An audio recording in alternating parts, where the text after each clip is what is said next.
I wanted to change it up this week a little bit because there's really not so much happening in the markets right now.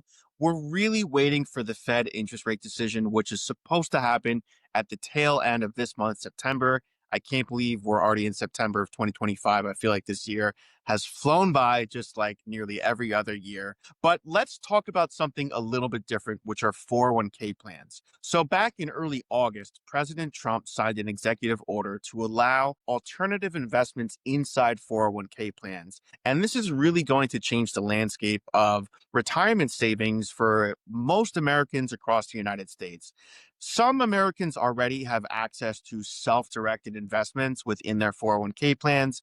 These are usually offered through larger firms that have retirement plans, maybe through a Fidelity type investment strategy or a Vanguard type investment strategy where they can actually open up a self-directed brokerage account and make their own investment decisions outside of the menu specific funds. Everyone else is going to be familiar with the menu specific funds. You have your target date funds, you have your large cap, small cap, international bonds, but oftentimes plans are very limited in what they can offer. Like I said, a few folks might be able to have free reign, but I would say for most Americans, they don't. They have very limited choice. And for some people, that's fine. And for others, that tends to be really frustrating because they want to expand above and beyond what their 401k offers. So this new executive order is going to allow plans to provide that. So coming February, again, this is the planned timetable. I don't know if it actually will be February or not, but this is what they're planning for.